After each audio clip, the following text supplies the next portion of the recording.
Bhopal gas त्रासदी। Union carbide कीटनाशक factory से जहरीली गैस लीक होने की घटना थी।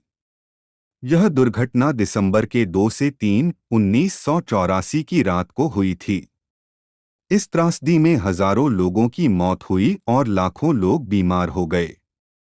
इस त्रासदी की वजह भोपाल के यूनियन कार्बाइड के कारखाने से मिथाइल आइसोसाइनेट (MIC) नामक जहरीली गैस लीक हुई थी। MIC का इस्तेमाल कीटनाशक बनाने में किया जाता है। इस गैस रिसाव से आसपास के इलाकों में 10,000 से ज्यादा लोग शारीरिक रूप से विकलांग हो गए। इस त्रासदी से जुड़ी कुछ और खास बातें। इस त्रासदी में करीब 5,479 लोगों की मौत हुई थी। 5 लाख से ज्यादा लोग सेहत संबंधी समस्याओं और विकलांगताओं से ग्रसित हो गए थे। इस त्रासदी को मानवीय समुदाय और पर्यावास को सबसे ज्यादा प्रभावित करने वाली औद्योगिक दुर्घटनाओं में गिना जाता है। इस त्रासदी पर भोपाल अंतर्राष्ट्रीय चिकित्सा आयोग का गठन किया गया था। इस आयोग को इस त्रासदी के पर्यावरण और मानव समुदाय पर होने वाले दीर्घकालिक प्रभावों को जानने का काम सौंपा गया था। भोपाल गैस त्रासदी को लगातार मानवीय समुदाय और उसके पर्यावास को सबसे ज्यादा प्रभावित करने वाली औद्योगिक दुर्घटनाओं में गिना जाता रहा है। इसीलिए 1993 में भोपाल की इस त्रासदी पर बनाए गए भोपाल अंतर्राष्ट्रीय चिकित्सा आयोग को इस त्रासदी के पर्यावरण और मानव समुदाय पर होने वाले दीर्घकालिक प्रभावों को जानने का काम सौंपा गया था। लोग समझ ही नहीं पाए आखिर हुआ क्या। कारखाने में काम करने वाले पूर्व वैज्ञानिक ने बताया कि 3 दिसंबर 1984 को आम लोगों के लिए दिन की शुरुआत सामान्य ही हुई थी। शहर वासियों को गैस रिसाव त्रासदी के बारे में पता ही नहीं था। नाम उजागर नहीं करने की शर्त पर उन्होंने बताया कि उस दिन वह सुबह लगभग 8 बजे अरेरा कॉलोनी में अपने घर से निकले और उम्मीद की कि वह यूनियन कार्बाइड कारखाने तक पहुंचने के लिए अपनी बस पकड़ लेंगे। हालांकि जैसे जैसे मिनट बीतते गए और सुबह 8:30 बजे तक बस नहीं पहुंची, तो उनकी बेचैनी बढ़ने लगी।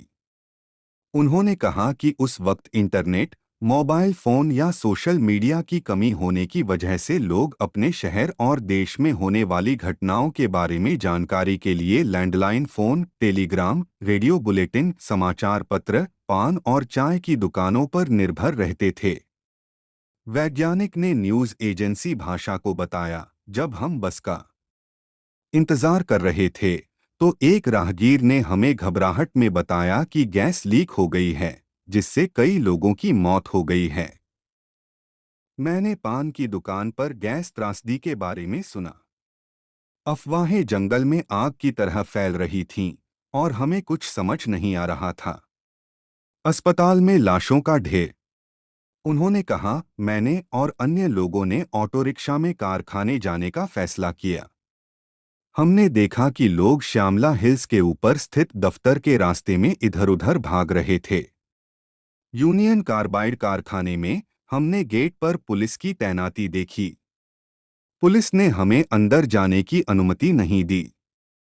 वैज्ञानिक ने कहा कि उन्होंने सुना कि कारखाने से गैस लीक हो गई है और सरकारी हमीदिया अस्पताल में शवों का ढेर लगा हुआ है। वैज्ञानिक ने बताया कि उस दिन कारखाने ने कर्मचारियों को घर जाने के लिए कहा। साथ ही लोगों के गुस्से को देखते हुए कर्मचारियों से अपने नाम की प्लेट हटाने को भी कहा गया। पूरा इलाका धुएं में डूब गया। एक सीनियर पत्रकार गोपाल जैन ने कहा कि किसी को नहीं पता था कि वास्तव में क्या हुआ और अफवाहें तेजी से उड़ रही थीं। उन्होंने बताया, रात करीब 2:30 बजे एक महिला रिश्तेदार लाल और सूजी आंखों के साथ 3 शेड इलाके में मेरे घर आई। उसने हमें बताया कि डकैतों ने बड़ी संख्या में लाल मिर्च जलाकर पुराने भोपाल इलाके पर हमला किया है। उसने कहा कि पूरा इलाका धुएं में डूबा हुआ है। जैन तुरंत अपने घर से बाहर निकले और देखा कि कई लोग पुराने भोपाल इलाके से नए भोपाल की ओर भागे चले आ रहे हैं। जैन ने याद करते हुए कहा, 3 दिसंबर की सुबह जब मैं हमीदिया अस्पताल गया तो बात साफ हो गई। वहां अफरातफरी का माहौल था। अस्पताल में कई शव पड़े थे। उन्होंने बताया कि उन्हें अस्पताल में गैस रिसाव की त्रासदी के बारे में पता चला। पीड़ितों में से कई लोग आज भी गैस के प्रभावों से जूझ रहे हैं। दुर्घटना के कारण लोगों को सांस की बीमारियां, आंखों में जलन और अन्य गंभीर स्वास्थ्य समस्याएं झेलनी पड़ी।